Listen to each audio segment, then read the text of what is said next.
La 27 ceremonia de los premios Gardel, organizada por la Cámara Argentina de Productores de Fonogramas y Videogramas, CAPIF, el disco Atahualpa Yupanqui, en Michigan, editado por Registros de Cultura, ganó el premio al mejor álbum conceptual. En el bloque anterior hablamos con Javier Chalub, responsable importante de Registros de Cultura, uno de los protagonistas de que tengamos este material editado y que se pueda escuchar. Pero ahora vamos a seguir profundizando de cómo se alcanzó ese recital de Atahualpa Yupanqui en Michigan y cómo se grabó ese material y cómo llega a nosotros hoy. Seguimos hablando de este hermoso material Atahualpa Yupanqui en Michigan.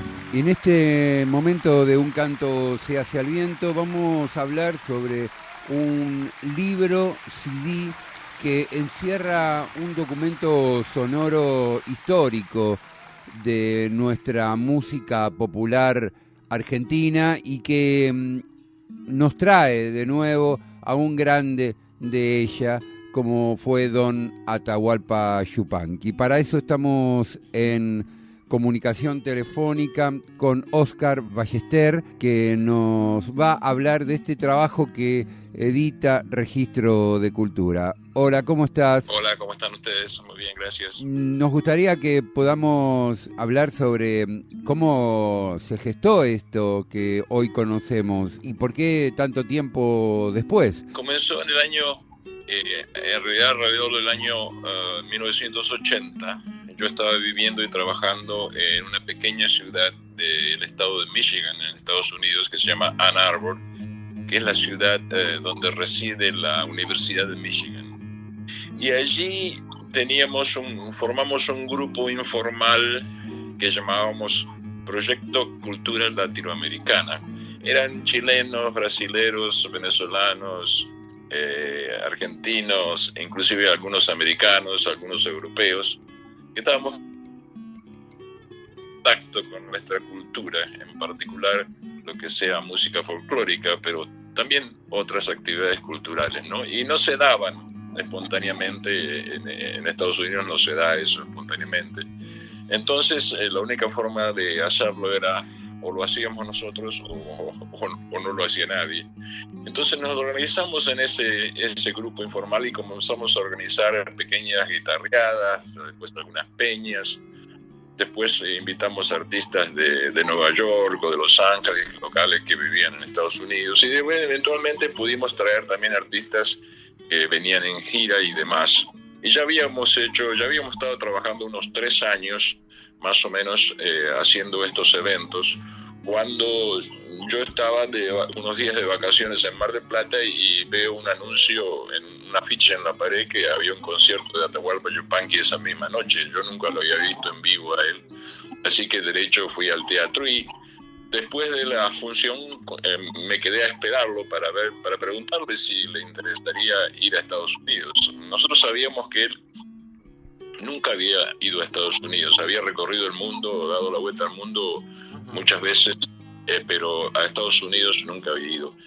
Entonces, bueno, así fue, me acerqué, le pregunté, Donata, ¿le interesaría ir a hacer algunos conciertos a Estados Unidos? Me dijo, sí, me contestó muy graciosamente, ¿y dónde sería, no? Entonces le dije, bueno, sería en Michigan, en la ciudad de Detroit, que obviamente es la capital automotor de Estados Unidos. Entonces decía, entonces le va a costar caro, le va a costar o un Ford o un Chevrolet. Y bueno, así fue, él volvió a Francia y yo volví a Estados Unidos y nos mantuvimos en contacto por cartas y por llamados telefónicos. Estamos hablando de la era antes de la internet, antes de las computadoras, antes de los medios, ¿no?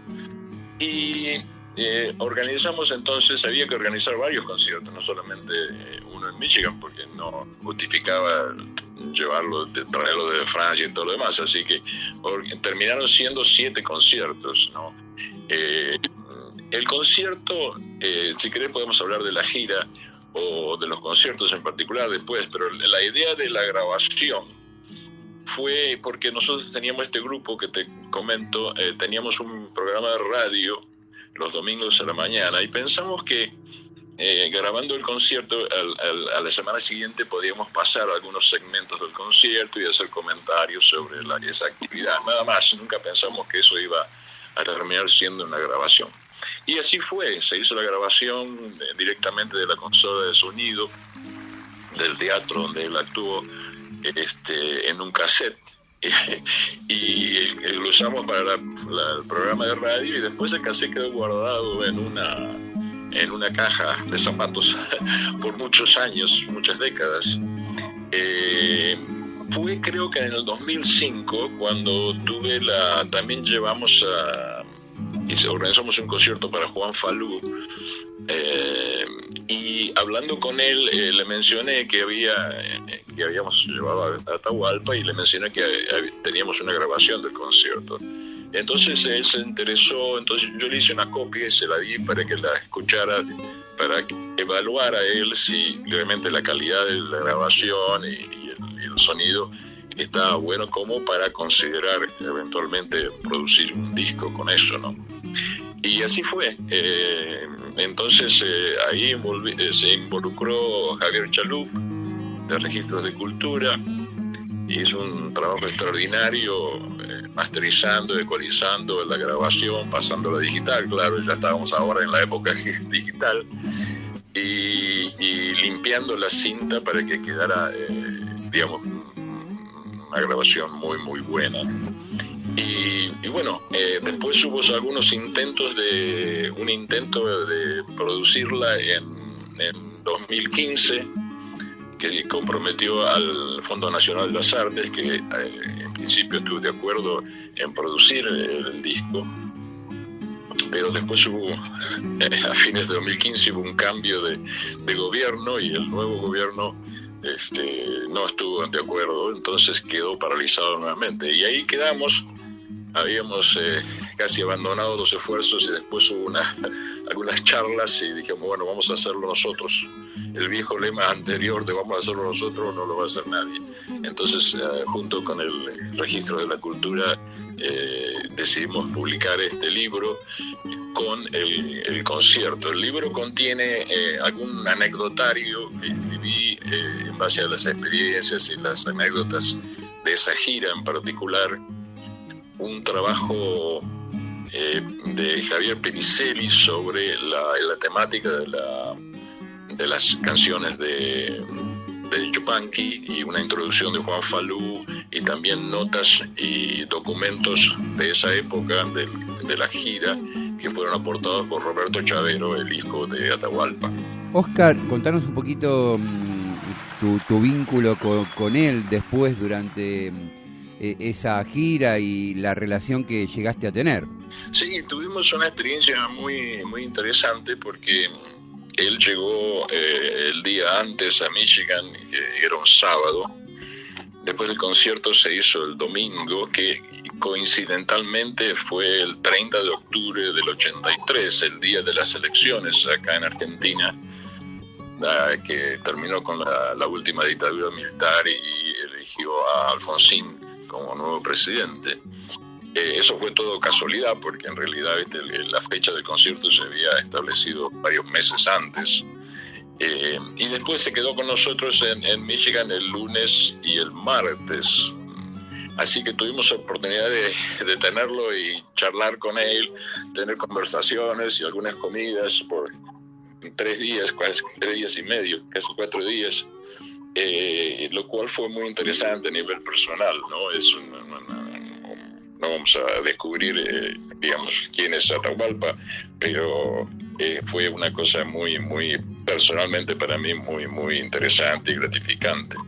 Porque viste, Oscar, que siempre la figura de él demuestra ese distanciamiento, ¿no es cierto? Siempre arriba del escenario, con esa seriedad, esa tranquilidad con la que transmite, pone siempre una distancia. Por eso te preguntaba, ¿no es cierto?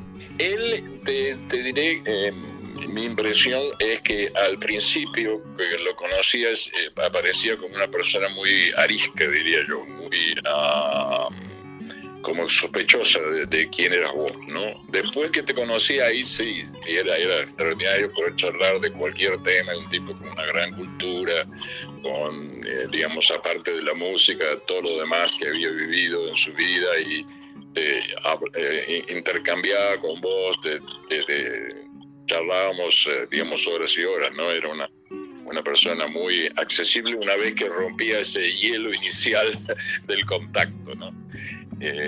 No te iba a contar que de ahí de Michigan, la siguiente parada fue en Nueva York, donde él actuó en el icónico Carnegie Hall de Nueva York, que es el teatro, digamos, el auditorio más importante de Nueva York, de los más conocidos. Claro.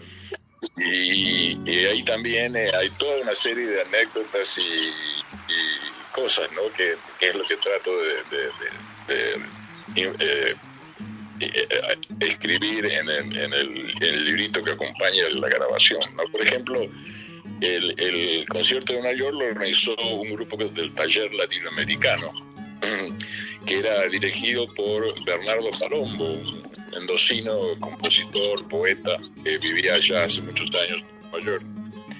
Y claro, ellos pidieron fecha en el Carnegie Hall para hacerlo, pero y la fecha estaba disponible, pero había que depositar una cantidad de dólares inmensa para reservarlo, digamos, ¿no? Antes del evento, lo cual el taller no tenía ni remotamente. Entonces pensó Bernardo a quién vamos a contactar para que sirva de garantía, y el que salió de garantía fue el famoso folclorista americano Pete Seeger, ¿no? Que es una leyenda de la música folclórica en Estados Unidos. Él tuvo un problema ir y firmar garantía por la presencia de Atahualpa en el Carnegie Hall. Y siguió así, fue un evento, digamos, fue una gira muy exitosa en Washington.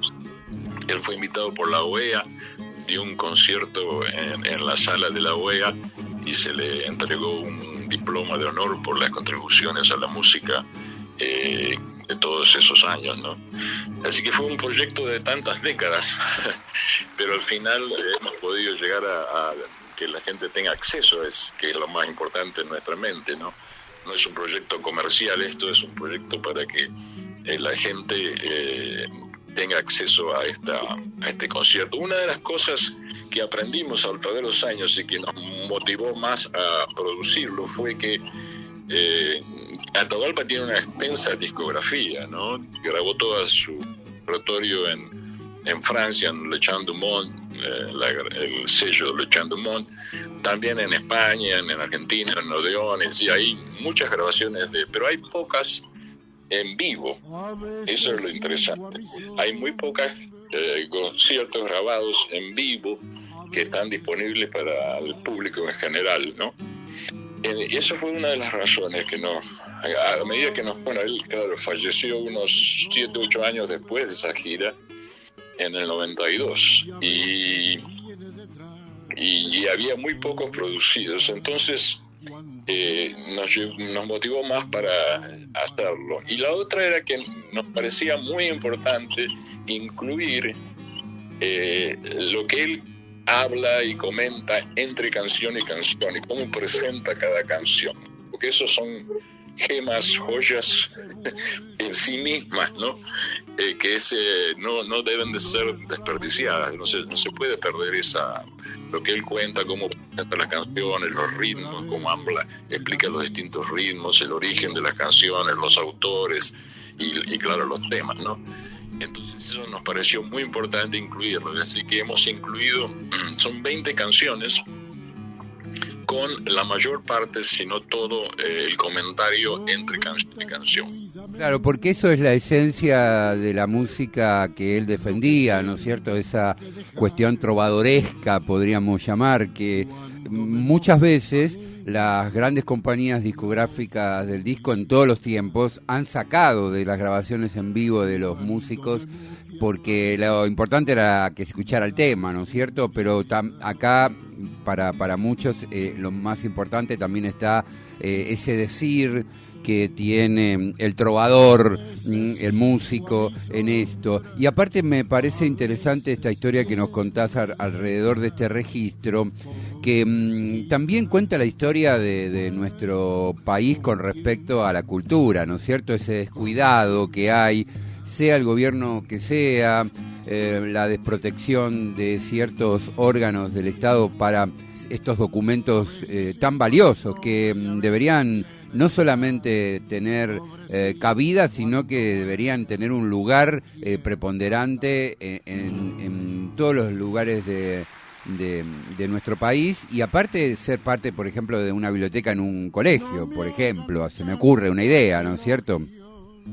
Exacto. Ahí, por ejemplo, justamente estaba comentando, algunos de los amigos de Michigan todavía viven en Michigan y trabajan en la universidad. Entonces estaba hablando con uno de ellos y me contaba, me decía él, en Estados Unidos hay algo que se llama la Biblioteca del Congreso, donde se depositan todos los documentos culturales, libros, producciones, todo lo que sea documentos históricos, y son archivados ahí.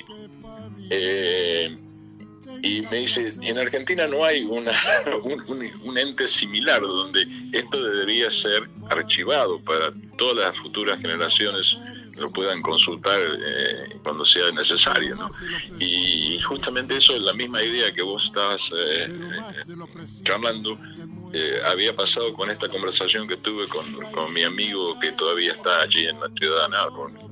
Claro, y aparte no solamente archivarlo, que por ahí existe algunas cosas de esas, sino también poder difundirlo y apoyarlo económicamente y que esto no pase tanto, estamos hablando de 40 años atrás, que pasó esta grabación, tuvo 40 años guardada, o sea, debería haber un apoyo de parte del Estado, sea con el gobierno que sea, para que esto la gente lo conozca, que no esté guardado en un cajón o en una caja conservado por ustedes, y que aparte las personas que tuvieron la iniciativa de hacer esta grabación tengan el respaldo para poder sacarlo a la luz.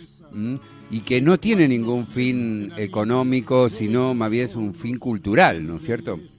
Por eso estábamos después de larga espera, tantas décadas, al final pudimos hacer la semana pasada, y un evento muy lindo, la presentación. Otra de las preguntas que me gustaría que nos pudieras contar es el repertorio que tuvo Atahualpa en esa gira. ¿Era un repertorio de qué tipo de piezas musicales? Yo, de los 7 conciertos de la gira, yo estuve en el primero, que fue en Michigan, y estuve en el último también, que fue en Toronto, en Canadá. Y fueron 2 conciertos totalmente distintos, ¿no? Él hizo lo que está grabado, el concierto de Michigan, fueron muchas de sus canciones tradicionales, algunas piezas instrumentales y otras cantadas, como el alazán, por ejemplo, el duerme negrito. Y en Toronto hizo un repertorio totalmente distinto. Una de las anécdotas interesantes fue que la universidad nos pidió que Atahualpa nos diera la lista de las canciones que iba a hacer para incluirlas en el programa del concierto, a lo cual él totalmente se negó. Se negó totalmente porque dice que eso sería una coartación de su libertad, de exigirle qué canciones iba a hacer, ¿no? Aunque él mismo las definiera, ¿no? Entonces él creo que sabía cuál era la primera canción que iba a tocar cuando subía al escenario, pero después iba trayendo de su vasto repertorio de acuerdo a cómo su pensamiento iba evolucionando, ¿no? En el momento. Así que en el compacto están la mayoría de sus canciones tradicionales y varias piezas instrumentales, como te digo, pero él tenía esa gran habilidad de adaptarse a cómo la gente reaccionaba. Por ahí tomaba el tema de los caballos y se metía con todas sus canciones sobre caballos y demás, ¿no? O de la música del norte o la música del sur, de las pampas, es decir, iba creando el programa a medida que iba yendo, ¿no? Iba viendo el clima, el ambiente. También es muy difícil. Que quisiera que nos hablaras un poco del público que tuvo ahí en Michigan Atahualpa Yupanqui en ese recital. Recordemos un día importantísimo para la vuelta a la democracia. Se votaba por después de tanto tiempo de dictadura, el 30 de octubre de 1983. Exacto, un día memorable. El público siempre fue un público mezclado. Habría un tercio de argentinos, un tercio de americanos y un tercio que era gente de todas partes, ¿no? Más que nada latinoamericanos, pero gente que también europeos que conocían su trabajo y demás. Sí, él siempre traía un público muy diverso, incluyendo gente que tal vez no hablaba español o no entendía el español, ¿no? Entonces siempre era así, por eso tuvo trabajar tantos años en Europa, ¿no? Pero era un público muy variado. Nosotros tuvimos gente que vino de muchos kilómetros a ver el concierto, por ejemplo, gente que vino de Chicago, eran como 400 kilómetros, o de otras ciudades, de otros estados, para ver el concierto. Era un hombre muy conocido. Digamos, los 7 conciertos se organizaron muy rápidamente, no hubo que vender, entre comillas, a Atahualpa. Llamabas y decías, viene Atahualpa, y inmediatamente la gente se ofrecía a organizar un concierto. Él era extremadamente conocido, y no solamente entre los argentinos.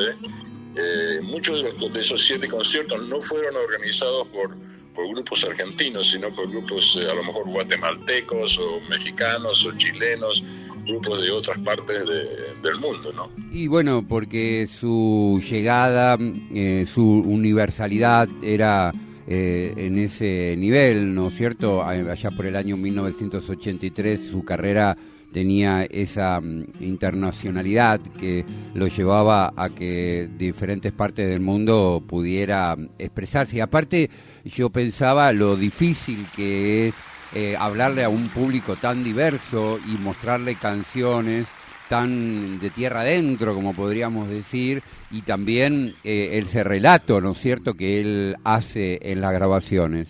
Correcto, sí. Él tenía esa habilidad que era más allá de las palabras, digamos, era algo que transmitía, digamos, con su música, con su actitud, con las historias, pero él habló todo en español, todo lo que bueno, es lo que está en el disco, nunca habló en inglés, y creo que siempre se manejaba así en todos los lugares donde iba, ¿no? Podía ser en Japón y él hacía su trabajo de la forma que lo hacía.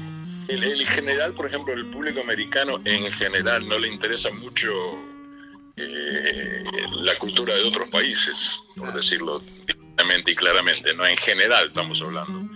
Pero siempre hay personas que están interesadas, que por una razón u otra tienen un conocimiento y tienen un interés. Pero él llegaba a ellos, llegaba de alguna forma, no sé cómo, si era por la música, la melodía, la guitarra, o la historia de su propia vida, ¿no? Y de su actitud frente a las cosas. Este material la gente lo puede adquirir en soporte, está en CD, está también en plataformas de difusión musical. Contanos cómo es la forma de que la gente puede llegar a este material, que aparte también tiene un libro, ¿no es cierto? Claro, es un libro con el CD incorporado. Se puede conseguir a través de Registros de la Cultura, por correo, por pedido. Se puede conseguir en algunas bibliotecas de Buenos Aires, y está subido en las redes sociales, está subido en YouTube y en otras redes, para que la gente lo escuche.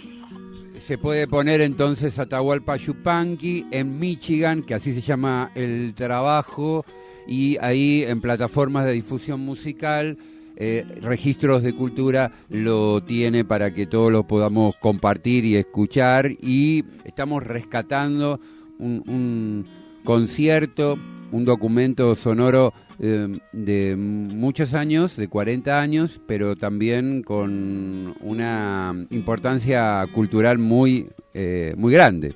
Correcto. Eso, yo creo que es un documento muy importante. Por eso, entre todos decidimos llevar a la conclusión y producirlo y hacerlo, facilitarlo al que tenga interés en escucharlo, ¿no? Porque creo que siempre tiene los valores universales y eso hace que en cualquier momento nos puede dar una muy buena mano a entender de dónde venimos, quiénes somos y para dónde vamos. Bueno, te agradecemos muchísimo, Óscar, que hayas podido estar aquí en Un Canto se hace al viento y que nos hayas dado esta entrevista y nos hayas contado todos estos entretelones del concierto, de la grabación y de este material que estamos conociendo 40 años después.